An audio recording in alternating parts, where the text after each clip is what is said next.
Hey guys, welcome back to my channel. Thank you for joining me today. If you are new, go ahead and hit that subscribe button. And if you are returning, thank you so much for all your love and support. And go ahead and give this video a big thumbs up. Today I am making a Red Lobster dinner. Oh, there's Jaden. Say hi. He thinks he's funny. Today I am making a Red Lobster dinner from my husband's request.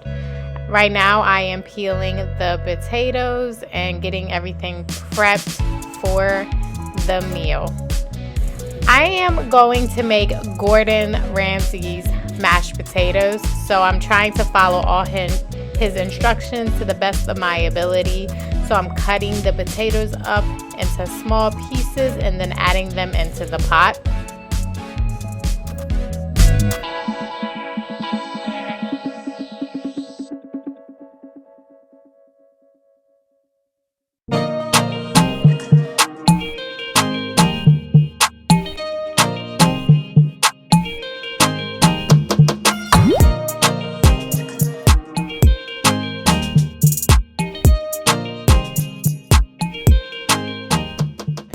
So now that I'm just about done cutting all the potatoes, I'm going to go ahead and then run the potatoes under cold water as instructed, and then bring the potatoes to a boil.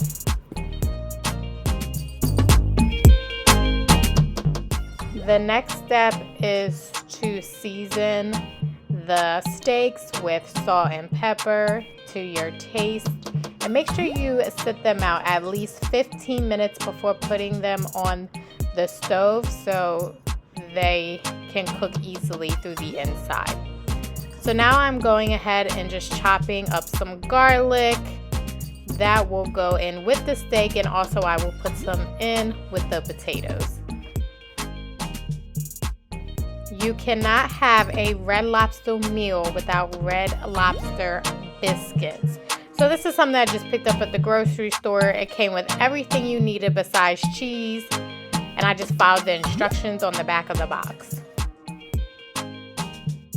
Now that I am done prepping the biscuits, I'm gonna go ahead and start with my broccoli. I'm going to just throw it in my rice steamer. It also has a vegetable steamer setting to it, so I'm just washing off the vegetables and getting that all started. Now that I have my broccoli going ahead and cooking, I'm going to align the pan with tin foil and start placing my biscuits on the tin foil. I forgot to preheat my oven before I even started the whole cooking process, so that's a fluke on my end. So I'm gonna have to wait to put my biscuits in, but that's okay. Now that I have my biscuits all prepped and ready to go in the oven, I am going to start on cooking my shrimp. I just add some butter and I de-thawed the shrimp, and then I'm gonna go ahead and season it with salt, pepper, hot pepper flakes, which I love, and some garlic. And you're just gonna allow it to cook until all the water is gone, and then they get a nice little crisp to them. That's how I like mine. So now I'm just checking the potatoes to see if they are ready to mash and get all seasoned up. Potatoes are my favorite part of the meal. Check out that shrimp. It looks delicious, doesn't it?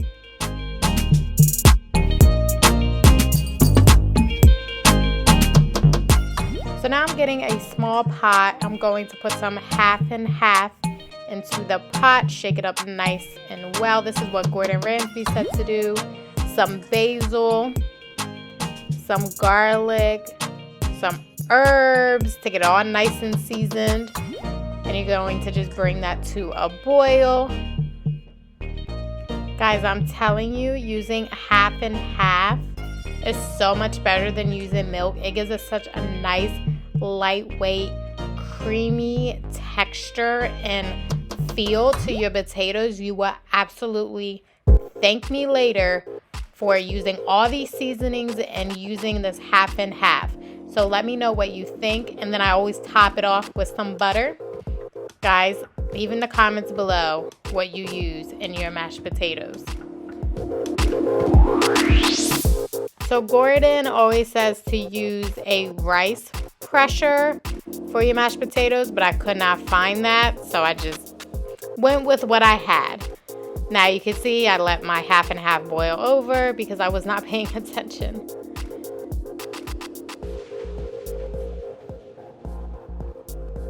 So you want to just mash. Now I'm putting the half and half in a shaker, a cocktail shaker, because that's just what I had, so that the basil and everything would not go into my mashed potatoes. I just wanted the liquids and the flavor from them into my mashed potatoes. Look how delicious those mashed potatoes look. Look how creamy and smooth. So now I'm gonna just go ahead and stir it. Look at that. Tell me that doesn't look bomb. Finally, the last step I like to do is my steak. I like a more medium rare. So I go ahead and I always do them last because you have to let them rest after they're done because they do continue to cook. And then I just add my garlic. I'm adding some onions I already had cut and some green peppers to give it some more flavor. And of course you have to add butter. That's what Gordon Ramsay always says, to add butter to your steak. Look how delicious that's looking.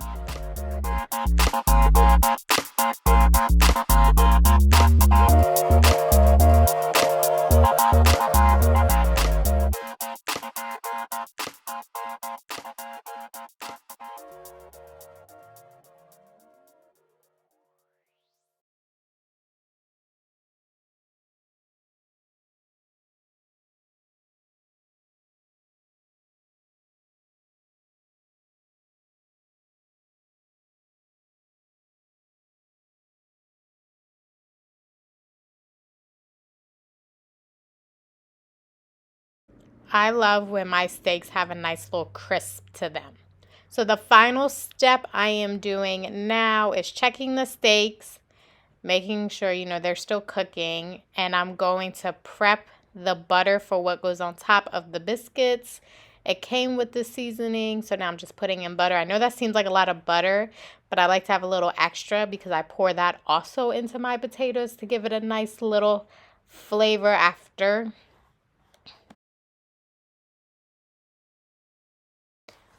So now that my steaks are done, I'm just going to take them out and let them rest and then start preparing my biscuits with the butter topping. I just take the whole biscuit and shove it in the butter and get all that flavor absorbed into my biscuits. And then lastly, I pour some into the potatoes, and then with the broccoli that I'm using, I dump it right into that butter. I know that's not the best, but that's how you get a nice flavor. A nice way to really enhance your food and have a really luxurious meal is to pair your steak with a nice, beautiful red wine. My personal favorite with a red wine would be the Pinot Noir red wine. I think the two paired together really complement the meal. Guys, I loved making this meal for my family, and I hope this inspired you to get up and go cook yourself a Red Lobster dinner. I will talk to you guys on my next video. Give this a big thumbs up. See you next time.